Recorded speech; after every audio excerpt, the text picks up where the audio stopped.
disfunción diastólica? Se define a una alteración del llenado. Cualquier cosa que restrinja o complique el llenado ventricular recibe ese nombre y por lo tanto va a tener muchísimas causas.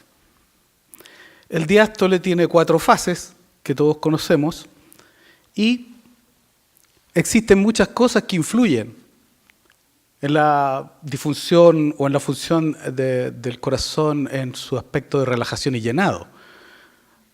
Ahí hay varias de ellas y por lo tanto esta alteración puede venir de diferentes partes, de diferentes etiologías. Básicamente los que aumentan, por ejemplo, la constricción pericárdica o el derrame pericárdico va a impedir que este corazón se expanda, ¿no? Pero alteraciones de la masa ventricular, como las enfermedades de depósito o las hipertrofias, van a producir una alteración en el músculo mismo. ¿Qué cuadro clínico suele dar esta enfermedad? Pasa por largos periodos en que no tiene síntomas, pero fundamentalmente el más frecuente de ellos es la disnea de esfuerzo que va siendo lentamente progresiva. Ahora, si el proceso patológico progresa, el paciente va a llegar a la insuficiencia cardíaca franca o incluso puede llegar a estados de invalidez completa por esta razón. La disfunción diastólica se considera hoy la base fisiopatológica de la insuficiencia cardíaca con fracción de eyección preservada. Como ustedes sabrán, en las últimas guías de insuficiencia cardíaca de la Sociedad Europea, a la clásica diferenciación entre insuficiencia cardíaca con fracción de eyección preservada, que era fracción de eyección sobre 50, y de disfunción sistólica por reducción de la fracción de eyección menor de 40, al área gris que teníamos antes, le puso nombre, pero prácticamente comparte las características de la fracción de eyección preservada. Vale decir, el paciente tiene síntomas y signos de insuficiencia cardíaca, tiene fracción de eyección sobre 40%, tiene la demostración objetiva de que hay un aumento de la presión dentro de las cámaras con un péptido natriurético auricular y le va a pedir, por supuesto, al menos 2 criterios: que tenga una alteración de la estructura, una hipertrofia ventricular, una dilatación de las aurículas, o que tenga justamente parámetros de función diastólica alterados.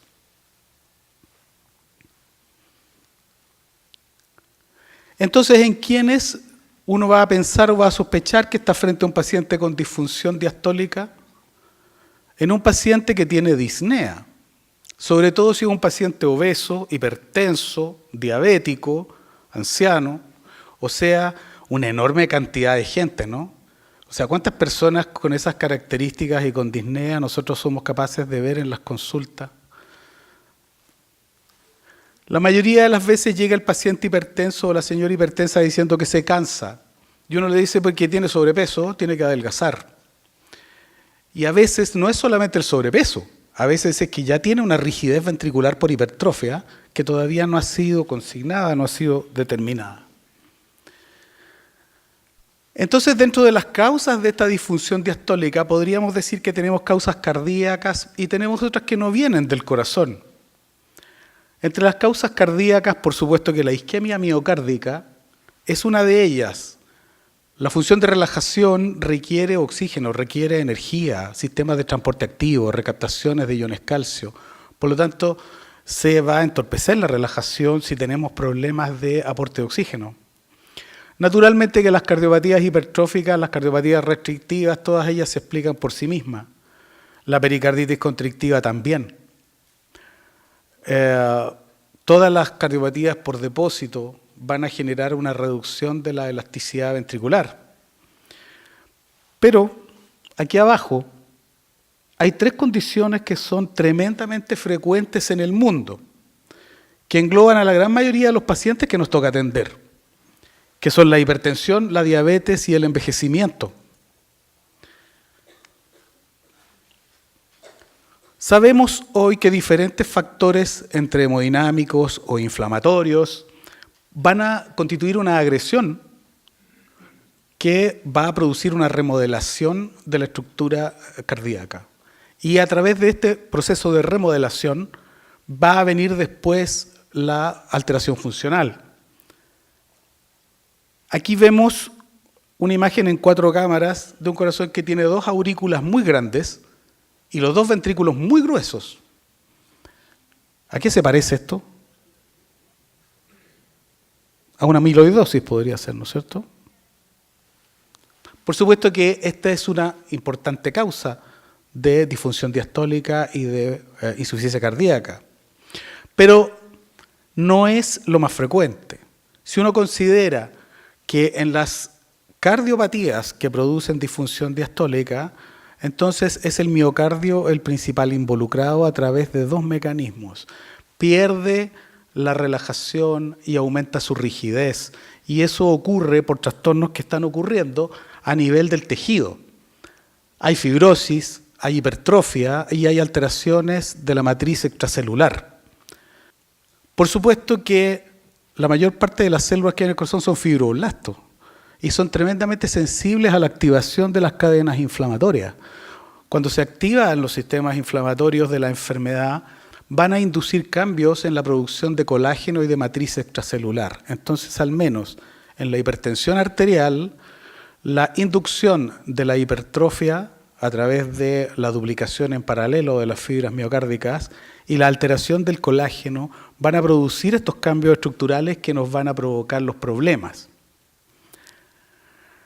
Las anormalidades en las propiedades elásticas pasivas son causadas por aumento de la masa miocárdica y alteraciones de la red de colágeno del intersticio, y esto parece que está mediado por fenómenos inflamatorios. Por lo tanto, este remodelamiento va a ser progresivo muchas veces y nos va a conducir a estadios que uno no quiere llegar. Si consideramos que probablemente la hipertensión arterial es la enfermedad más frecuente del planeta, entonces la mayor parte de nuestras disfunciones diastólicas van a venir de ahí. Hay que tener siempre en mente que la modesta hipertensión arterial, por su simpleza, es la que más problemas nos está provocando. ¿Cómo vamos a medir esta función diastólica? Parece ser que el ecocardiograma naturalmente es la mejor forma de medir la función ventricular, incluyendo la función diastólica. Estas son las últimas guías que publicó la asociación respecto y en lo que se respecta a qué es lo que tiene que tener un ecocardiograma. Entonces tenemos que partir con que al paciente hay que hacerle una historia clínica, tenemos que saber cuáles son sus antecedentes. No es lo mismo hacerle un ecocardiograma a una persona con dolor torácico sin antecedentes mórbidos que a un hipertenso crónico conocido o a un diabético o a alguien que ya tuvo un infarto. El ecocardiograma parte con una anamnesis y luego con algunos parámetros del examen físico, puesto que aumentos significativos de la presión o del ritmo cardíaco de su frecuencia van a alterar las mediciones y pueden hacernos tener resultados que no son confiables. Hay que medir con exactitud los volúmenes ventriculares y el grosor parietal, calcular con el mejor método la fracción de eyección y medir el volumen de la aurícula izquierda. Por supuesto que la presencia de insuficiencia mitral u otra valvulopatía significativa va a entorpecer las mediciones, al extremo que en insuficiencias mitrales moderadas o más no se puede concluir sobre la función diastólica. Las distensiones de las venas nos va a hablar un poco de la dificultad que tiene el lado derecho del corazón y por supuesto que detectar alteraciones pericárdicas. Y la recomendación en aurícula izquierda, que es un parámetro muy importante en función diastólica, tiene que ser hecho con el mejor método, que actualmente es el volumen indexado. ¿Qué nos aporta el Doppler? El Doppler es muy importante para establecer el diagnóstico de disfunción diastólica. Básicamente tenemos la curva de llenado transmitral, ¿cierto? Tenemos por otra parte el flujo de las venas pulmonares con sus patrones característicos, que tienen patrones característicos de alteración fácilmente reconocibles.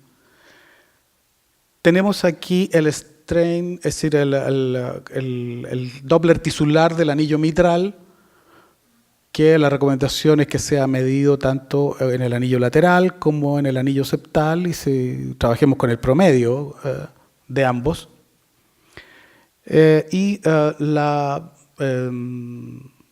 La velocidad de progresión del flujo, que esto se hace con el M-color, en realidad, donde se ve la pendiente a la cual se está llenando el ventrículo izquierdo. Con estas mediciones, se pueden incorporar otras, pero básicamente con estas, uno puede construir una progresión de la función diastólica, desde estados que son normales hasta un trastorno leve de alteración de relajación o hacia patrones de pseudonormalización finalmente a los más serios, que son los patrones restrictivos, donde la rigidez ventricular es muy alta. La ecografía permite no solamente diagnosticar la disfunción diastólica, sino que medir en qué momento estamos, puesto que desde el punto de vista clínico eso va a ser importante. La insuficiencia cardíaca con fracción de eyección preservada al año mata casi tanta gente como la disfunción sistólica. Y si bien entre los hospitalizados la mortalidad es un poco menor cuando son por fallas diastólicas que por sistólicas, parece que al año se empiezan a igualar. Además, en frecuencia, prácticamente hoy la mitad de las insuficiencias cardíacas agudas tienen este mecanismo como forma de presentación. Notable ver que en la medida que avanza el daño diastólico y la falla de relajación, nosotros vamos teniendo mayores mortalidades. Este es un estudio de mortalidad a 2 años, dependiendo del tipo de disfunción diastólica que nos está dando el parámetro ecográfico. Y se ve que en los tipos más avanzados la mortalidad es realmente importante. Y como esto es progresivo, nos da la oportunidad de preguntarnos si tenemos cómo evitar el progreso de este trastorno en nuestros pacientes. Finalmente, algunas fórmulas derivadas básicamente del Doppler tisular del anillo y combinados con el Doppler de la válvula mitral nos va a permitir estimar las presiones de llenado, que también es un parámetro muy importante. El ecocardiograma nos tiene que decir si hay disfunción diastólica y si hay aumento de las presiones de llenado ventricular. Este es un algoritmo propuesto de que si la relación E' es mayor de 15, prácticamente el aumento de presión de llenado es 100%. Probablemente bajo 9, uno puede decir que realmente lo más probable es que no haya, y entre 9 y 15 se ha propuesto medirlo bajo algún esfuerzo, bajo algún ejercicio para desenmascararlo. Por supuesto que la ecocardiografía tiene limitaciones, y que las queremos recalcar aquí, en vista de que mi amigo Daniel me retó porque no dije las limitaciones de la ecografía. Por supuesto que aumentos de la precarga, aumentos de la poscarga, taquicardia, fibrilación auricular, insuficiencia mitral, otras, van a disminuir la certeza del procedimiento para detectar este trastorno. Ahora, ¿cómo se trata la disfunción diastólica? Claro, si es que sus etiologías son diversas, probablemente tenemos que preocuparnos de saber qué es lo que la está provocando. El tratamiento es básicamente etiológico, no va a ser lo mismo enfrentar una amiloidosis que una pericarditis constrictiva o que una cardiopatía hipertensiva, ¿no es cierto? Entonces, hay que identificar con precisión qué es lo que está provocando esta circunstancia para tratar la causa. Entonces el tratamiento podríamos decir que es etiológico. ¿Y qué hacemos con los síntomas? Bueno, tenemos que mejorar los síntomas. Entonces, ¿qué vamos a hacer? Vamos a buscar la causa y vamos a ver cómo le mejoramos los síntomas, que básicamente van a tener que ver con el alivio de la congestión pulmonar que se produce una vez que aumenta la presión de fin de diástole, y bajar la frecuencia cardíaca podría ser útil considerando que vamos a prolongar el diástole. ¿Qué se sabe de los fármacos?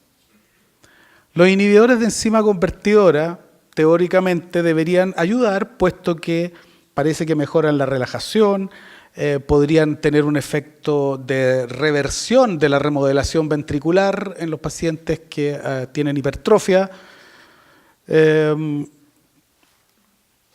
Los diuréticos, Claro, seguro que nos pueden servir porque nos van a bajar los niveles de congestión pulmonar, nos van a mejorar la disnea, pero en los ventrículos rígidos hay que tener cuidado, puesto que si uno les baja la carga de llenado, puede caer el gasto. Si está demasiado rígido, pueden volverse dependientes de la precarga. Entonces, tienen que ser usados y con cuidado. Los beta bloqueadores sí deberían servir en realidad, considerando que si le bajamos la frecuencia cardíaca, a lo mejor vamos a mejorar el diástole, ¿no es cierto? Algo parecido nos va a ocurrir con los calcioantagonistas del tipo del verapamilo o del diltiazem, ¿no es cierto? Pensando en que reducir la frecuencia nos mejora el diástole. Pero cuando uno se va a las guías clínicas, a donde están las recomendaciones, resulta que las únicas recomendaciones de clase 1 que están en las últimas guías de Europa es el uso de los diuréticos para aliviar la disnea y el tratamiento y la identificación de la enfermedad de base. No tenemos más evidencias duras de que estas cosas cambian los pronósticos. Es más, cuando uno revisa qué es lo que hay publicado respecto a los ensayos clínicos, resulta que se han probado todos esos medicamentos y ninguno de ellos convincentemente sirve para tratar la insuficiencia cardíaca con fracción de eyección preservada. Han fracasado prácticamente todos. Hay algunos reportes pequeños de que candesartán en dosis alta a lo mejor disminuiría las hospitalizaciones, pero nada realmente contundente. En realidad, en insuficiencia cardíaca con fracción de eyección preservada no tenemos nada, salvo aliviar los síntomas con diuréticos y tratar de revertir el progreso de estas enfermedades. En resumen, ¿cuáles son las cosas más relevantes? Que la disfunción diastólica es un hallazgo frecuente en los pacientes que presentan disnea. Que es una causa frecuente de insuficiencia cardíaca en pacientes con función sistólica preservada y sin daño valvular significativo. Que se debe considerar como un proceso continuo que comienza con discretas alteraciones de la relajación y que puede progresar hasta estados restrictivos irreversibles, que le otorgan al paciente una muy mala calidad de vida. Y que la detección, por lo tanto, en estadios iniciales, como puede ocurrir en nuestros pacientes hipertensos, puede facilitar su regresión con un tratamiento correcto. Nos da la oportunidad de impedir que esta enfermedad progrese hasta los estados en que no tenemos mucho que ofrecerles. Dos de nuestros conferencistas, refiriéndose a estas cosas ayer, uno de ellos dijo, la hipertensión se trata en el nivel primario. Y el otro dijo, lo importante es bajar la presión. Yo quiero decirles que la inmensa mayoría de los trastornos diastólicos y de las insuficiencias cardíacas con fracción de eyección preservada provienen de la hipertensión arterial y que por lo tanto, si nosotros queremos avanzar en ese sentido, nos va a tocar una amiloidosis, nos va a tocar una pericarditis constrictiva, pero el gran problema que tenemos lo tenemos con la hipertensión arterial, ya que con la edad no tenemos mucho que hacer. La diabetes se ha demostrado que es capaz de alterar los parámetros de función diastólica aún en ausencia de daño estructural cardíaco. Por lo tanto, es otro tema que debe ser bastante tomado en cuenta. Y quiero terminar mostrándoles la imagen del lago Villarrica, que está coronado por ese volcán que se llama igual, ¿cierto? Es un lugar muy precioso, los que han tenido la oportunidad de ir a Villarrica.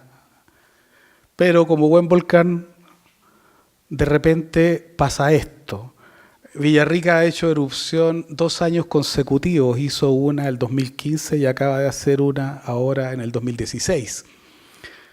Pero no se asusten, es bonito y no es muy peligroso. Muchas gracias.